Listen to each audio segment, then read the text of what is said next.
everyone, and welcome back. This is another episode of the Live from Annual podcast.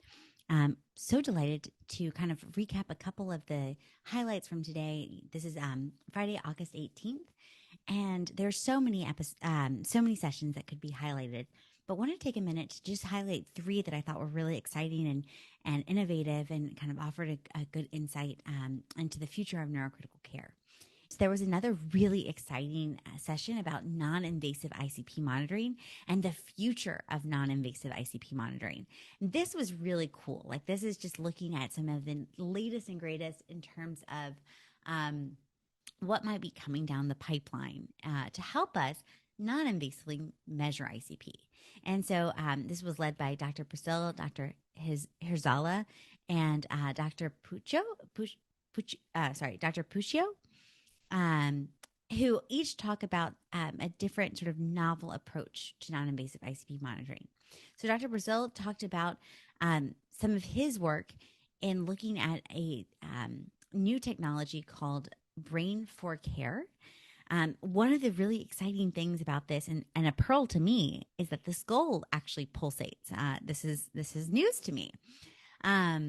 And so this new technology is looking at how does skull pulsatility replicate the ICP waveform, and can we use this as a surrogate marker for intracranial compliance? And so they've done a lot of really interesting work in sort of automating cloud performances to look at the waveform analysis and to extract sort of the slope of the P2 P1 ratio, time to peak. Again, all of these physiologic parameters that we can see in our waveform, they've actually used some AI computing to help us better understand how we can use this sort of novel application that really relies on the micromillimeter changes in skull pulsation. Really fascinating stuff. Dr. Puccio looked at, from a team perspective, how they are applying craniosensus technology. So craniosensus is another non-invasive ICP monitor. It's a little patch that goes on the forehead, and then there are two clips that go on the body.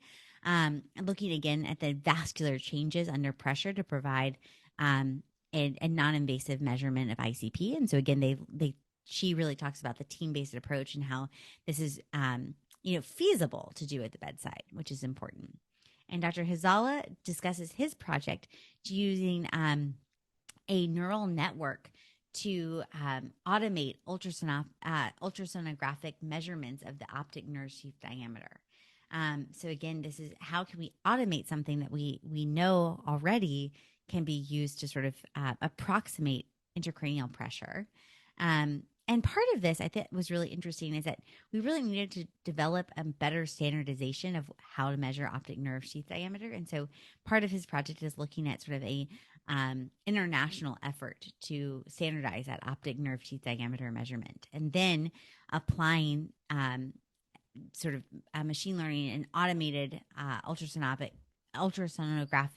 measurements of the optic nerve sheath diameter. So this was really, really fascinating, sort of cutting edge research that I think will move our field forward. So one of the most exciting things that was discussed today was the impact of regional normothermic perfusion, and should this be the future of organ donation? So normothermic regional perfusion is in situ resuscitation of a donor with extracorporeal support. So again, the patient is a patient that undergoes DCD, so donation after circulatory death. And the problem with DCD is that there are double the amounts of discarded organs, right? And our goal when we are taking someone to DCD is that we optimize the number of organs that we are able to give to save other lives. And this is important because DCD is becoming an increasingly common way that organ donation is, that organs are procured. And so this session is about the ethical implications of using mechanical circulatory support and even the patient's own heart to improve perfusion, to better understand which organs are going to be viable so that we are not transplanting bad organs. So as to improve the number of eligible organs for transplantation and the the quality of those organs that we're transplanting. And so Dr. Durant, who starts this session off, does a fantastic job of walking the audience through the variations of normothermic regional perfusion and how these intersect with the ethical principles of autonomy, beneficence, non-maleficence, and justice. And then there is a pro-con debate, which I will not spoil, but really interesting, fascinating stuff to check out. And so I really urge anyone who can catch it on demand to check out that session. That is it for today. It's been a fantastic meeting. I'm so glad to have gotten to join to give sort of a recap of some of the most exciting sessions, and I hope that you'll check them out. All right. Thanks.